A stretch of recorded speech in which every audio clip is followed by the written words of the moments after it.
What's up, y'all? It's Dr. Paul with a video here for conservation for this beautiful Tales to Astonish number 79. This copy comes to us from Mike, and we can see that it's overall a beautiful copy, but it does have some edge wear. It's got some color breaking spine ticks here. It's got a couple of very light bends. All of those I would expect to be pressed out in a press. Overall, the gloss is beautiful. You can see on the back there's some distribution ink here. I think for the condition of this book, I don't want to mess with the distribution ink. One thing is it has a sunken staple here, and we have to be mindful of that. And I think that will impact how we decide to deal with this book. The back is otherwise quite beautiful. The biggest issue with this book is that on the interior of the cover, we have this really bad tanning. And to the point where on the edges, it's actually tan colored or even slightly darker than tan. And this will affect grade. This can tap a book out somewhere between the 6 and the 8 in terms of the grade for an otherwise really nice book. So Mike asked me to deal with this, and this is going to be our main focus today, dealing with this extreme tanning on the inside of the covers. Before we jump into this project, I want to remind you that in appreciation of subscribers new and old, I'm currently running a free subscriber giveaway. All you need to do for a chance to win this awesome slabbed first appearance of Nick Fury, Agent of S.H.I.E.L.D., is be subscribed to the channel, follow the link over to that video, and leave a comment there. Good luck. So when you're dealing with this sort of extreme tanning, there's several ways to go about it.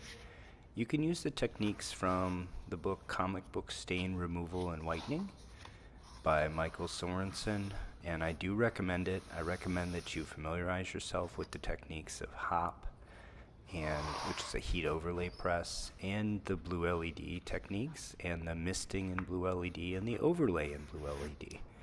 All of those can be effective. This tanning is extremely serious on the inside of the cover, and those techniques are not quite as good at dealing with that.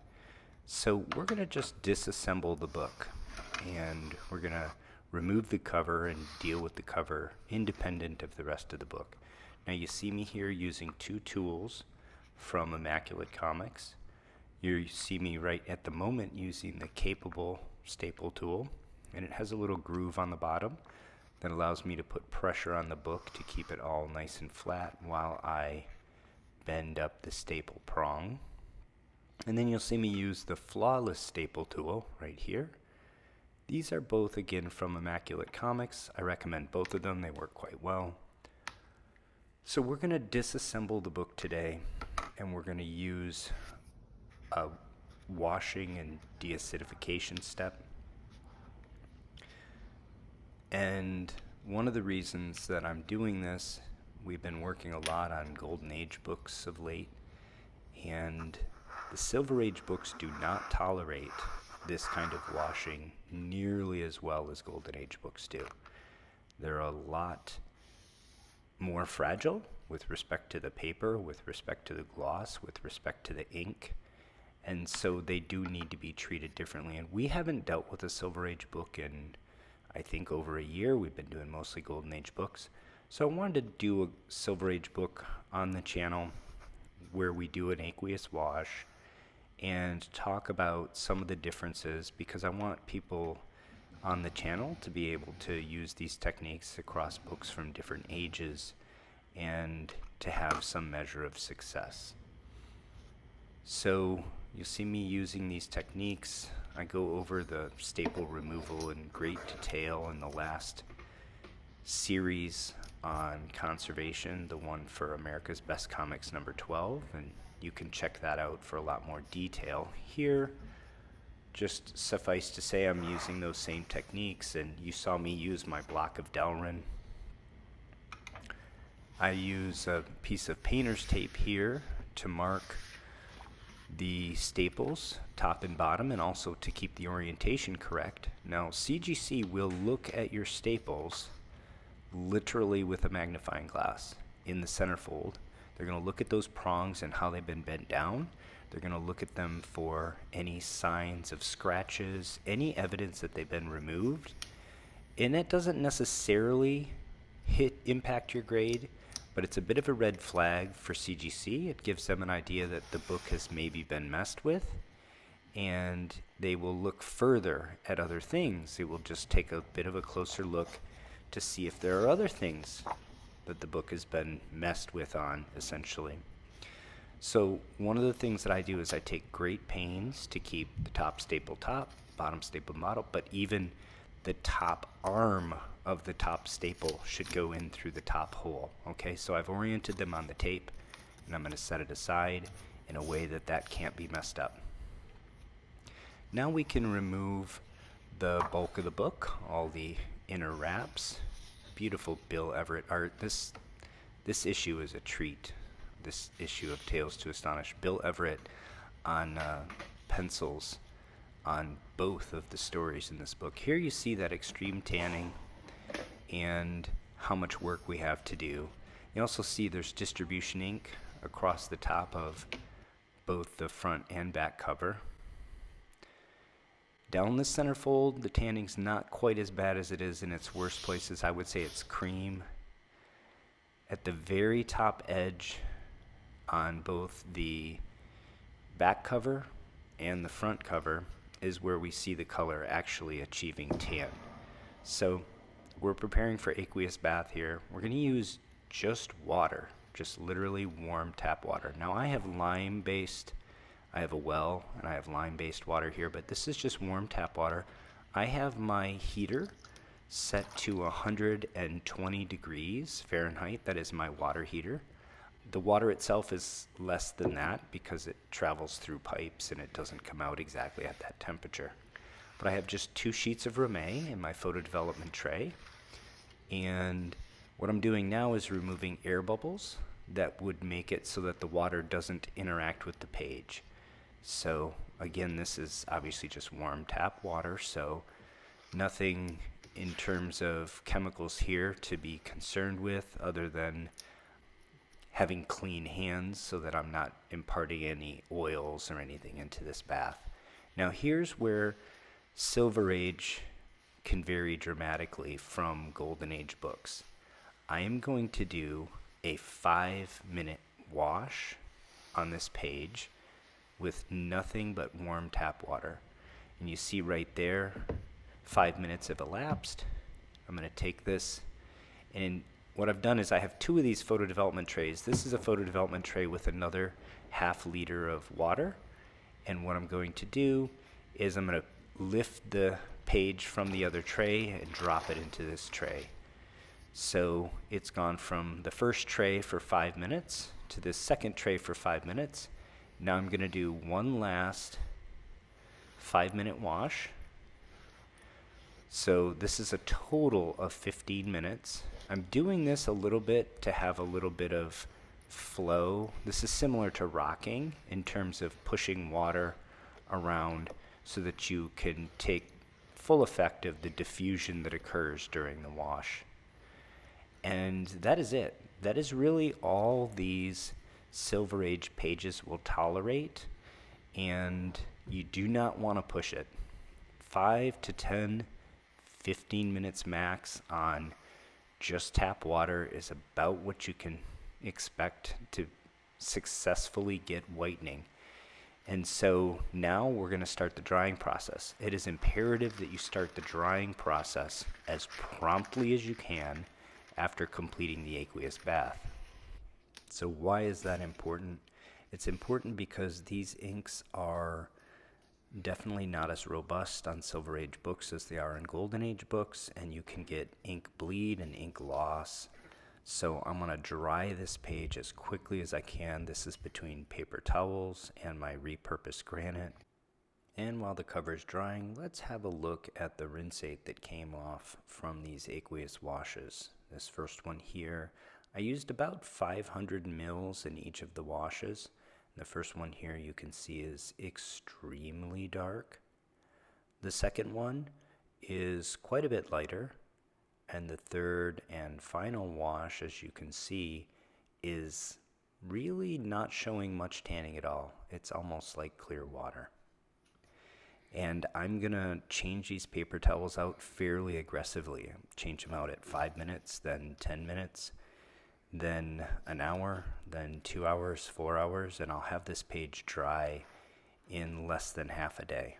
And here you see this, by the magic of video editing, that the page is completely dry already. The lighting is a little bit different here. This is dark time here in Texas. But you can see the dramatic whitening that we got with nothing but water and 3 5-minute washes. You'll note that we kept really good, bright inks. Now, there is some ink loss on this book. There already was some ink loss, and there's some additional ink loss.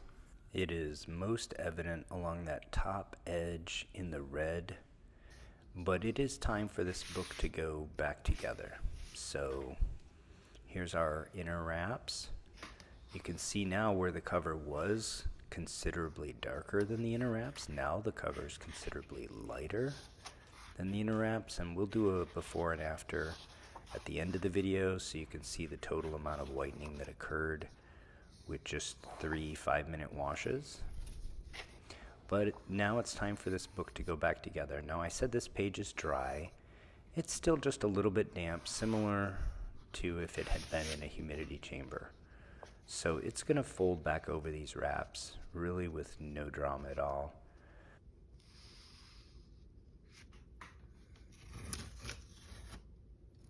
We don't need to do anything special to put the fold back in this book, like we had to do with our last project for America's Best Comics number 12, but we are going to take extreme care in replacing these staples, again, bottom to bottom and bottom arm in the bottom hole.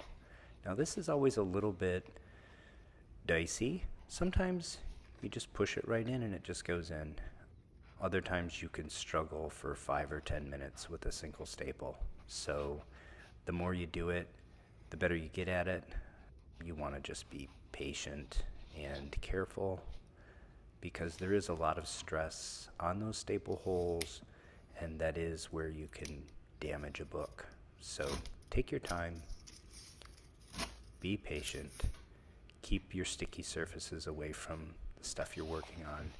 You'll note I take extreme care. The tape is taped down on my work mat or it's out of the way. I do not allow extraneous tape to be on the work mat, even if I think it's out of the way, because as you're working and you're focused on something, you can push the paper right into tape, which obviously is a big no-no.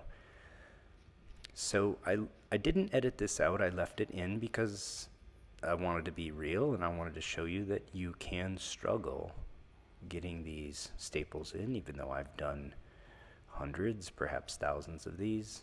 Sometimes it still takes me 10 minutes to find one staple hole. So I started by trying to get the bottom arm in of this top staple and was frustrated. So now I'm trying to put the top arm in, and you'll note I'm changing the angle a little bit. I'm supporting the book from inside the centerfold, and sometimes you have to shift it around. Sometimes you have to try a slightly different angle. But if you're patient and you keep at it, you will eventually find the correct holes. The holes will align like the stars aligning, and you will get the staple in. I'm not quite there yet, but I think I will be soon. Here, as I mentioned, you can see some of that fading. It's not really fading, it's loss of color. It's almost like little tiny white flecks in the banner, in the red above the logo for Submariner and Hulk is where it's most evident. The other thing we got with this book, and there's the staple now. The other thing we got with this book is we did get a migration of some of the tanning to the upper edge of the book where it's not as whitened there as it is in other places. Now you'll see I'm going to first take a moment to make sure that all of the pages are aligned. So the holes in the paper are slightly bigger than the arm of the staple. You do have the ability to shift the paper around a little bit, even once the staple's through it. So I do want to take a moment to make sure everything's aligned very well. Then I'll use my block of Delrin, and I use this same job can be done with the capable staple tool, but I use the Delrin because it just has such a larger surface area. I prefer pressing down the whole book and getting it nice and flat and tight in that area.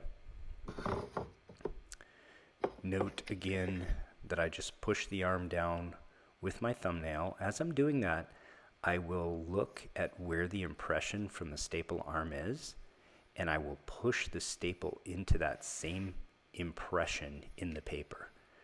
Again, CGC is looking at this with magnification. We don't want to give them any reason to doubt what we've done here, so we're going to push that down to fall directly into the indentations in the paper that were made the day the staple was passed into the paper. Now that I have one arm bent over, I'll use the capable staple tool here to hold it because it does have that little groove. Again, I push it down with my thumbnail, and then I just use a little piece of bamboo to just tighten it up a little bit more. And we're about to have this book back reunited. The total process here is probably going to take you a few days unless you have nothing else to do. If I'm completely focused on it and I don't have any other tasks for the day, I can do this in one day. But generally, I will break this work up over several days, and you just need to be focused at the moment that you need to do the washes, because the washes need to be done, and then the drying needs to be done in a very focused way, right? So let's have a look again at, now that it's back together, the book and the cover and how much whiter it is. Here you see again, there's a little bit of tiny tanning line at the very top edge of the cover. Again, it started off worse there. It didn't get as whitened there. I'm actually proud of the fact we left the ink, the distribution ink, on the front and back covers here. It's difficult to remove all the tanning and leave that ink behind. Here we'll have a look at the reflectivity. So this is prior to a press. You can see that there's a few wrinkles that we'll remove with the press, but the reflectivity is really good. The gloss is really good. And generally, I'm really thrilled with the outcome here. And I'm a little disappointed that we have that tanning along that top edge that isn't quite as uniform as the whitening that we saw everywhere else. But unfortunately, I think that was just something that couldn't be avoided with this book, because it was darker along that edge. We could push it further, but we've already had a little bit of ink loss on the front of the cover, and I don't want more. So I think we need to compromise. We need to accept that there are limitations to what we can do here. I've put my OWL card in here. OWL stands for Overstreet Whiteness Level. You'll note that Overstreet uses white, off-white, and then tan. CGC uses cream between off-white and tan. And so the colors do not line up perfectly with CGC designations. I think it's safe to say, even in our worst case here, we're looking at something that would be cream to off-white. And as you saw from the before pictures, and we'll do some more before and after comparisons, but this was clearly tan along this line initially. So really big improvement, even in our worst case scenario here. Let's have a look at the back cover with the OWL card. I think here's even more dramatic. You can see on the side edge of the back cover, it's just white. On the upper edge, white to off-white, possibly, probably just closer to white. on the bottom edge where, again, we had tanning. It's just white. So I think we have to consider this as an unmitigated success. Mike's goal with this was to remove that extreme tanning, and we've done that. And the book started off beautiful. It's still beautiful, but we've improved it. It had a limitation that would have held it back considerably on the grade that we've been able to remove. So success, ready for a final press. I have a magazine backer board with cutouts for the staples. This will go in the center fold. This allows you to get nice and tight in the centerfold with the backer board, but still allow relief for the staples so that they don't get pressed into the cover and we don't create indentations. I'm going to use 65-pound cardstock. You'll often see me put this under the cover, and I actually started to put it under the cover here, but I remembered we have that sunken staple on the top, and I thought better of it, so I will put it between the first and the second wrap here. This will allow a little stiffness to get a nice, crisp, flat cover, but not contribute to the sunken staple, which can sometimes happen if you put it under the cover and you're creating pressure there, which will create an indentation around the staple. Since we already have a slight indentation there, I don't want to exacerbate it. We'll go 65-pound cardstock. Same on this side, under the first page, so between the first and second wraps. And you don't want to jam it super tight in. You just want to push it in so it's in the correct location, but not create distortions in the book. This will go in my press. This is my seal press. Standard buffer below, which is 2 magazine backer boards plus SRP. I'm on an aluminum plate. I don't use a plate on top because the platens on these seals are quite good. Top buffer is also SRP, 2 magazine backer boards. And this press is going to be 155 degrees Fahrenheit for 12 minutes. 12 minutes includes the warm-up time, so it is not at that temperature that entire time. Here we are. After the press, I've allowed the book to cool 8 hours post-press, and I'm ready to have a look at it now. Removing the buffer stack, we'll get it over on our workbench and have a final look at the book before we send it back to Mike.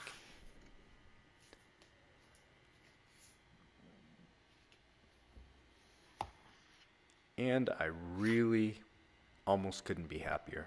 The book is beautiful. Again, it started off beautiful. It's a lovely Bill Everett, all Bill Everett art book, and it does have this great Hulk versus Hercules cover. And Mike did not like the extreme tanning that was on the inside of the cover especially, and so sent it to us to address that, and I think we've done that job admirably. I think overall the book was in the 8 range without counting for the tanning, and I think the tanning would have definitely held it back. I think it's closer to the 6 range with the tanning. I think now we've improved that tanning dramatically, so we've taken that lower limitation off, but we did have, full disclosure, a little bit of loss of ink on the cover. So I think overall it is now in the 7.5-ish range is where I would put it, but you know, that's always obviously in the eye of the beholder. Here I'm going to give one last look to reflectivity. You can see we've retained the gloss really well, and we've gotten rid of those just little wrinkles, the spine ticks that were in the book when it came to us, the small bends that were in it, they're all removed. Again, I'm proud that we kept the distribution ink. That is water-soluble ink, and it is difficult to remove the tanning and leave that. And I think it's part of the provenance of the book. It's on the both sides of the cover, and I think it matches, and it makes it look like an unmolested book. Let's wrap up with those before and after pictures that I promised you of the tanning removal that we accomplished with this book. Overall, I'm thrilled. I think Mike will be as well with the outcome here. I appreciate everybody sticking with me through to the end here. I appreciate all of the viewers, especially those that take a moment to like and comment on the videos, and hope you're subscribed. I hope you benefited from this technique video on washing these Silver Age books to de-tan them. Remember, these inks are less robust than those from the Golden Age, so we need both milder aqueous wash and less duration of aqueous wash if we want good outcomes. Most of the materials I use for this conservation are available from Amazon in the affiliate links below in the description if you need any of them for your own conservation efforts. If you have any questions or comments on this video, or really anything at all about comic book conservation, please let me know below. And tune in for a new conservation series soon. Until next time, take care of one another.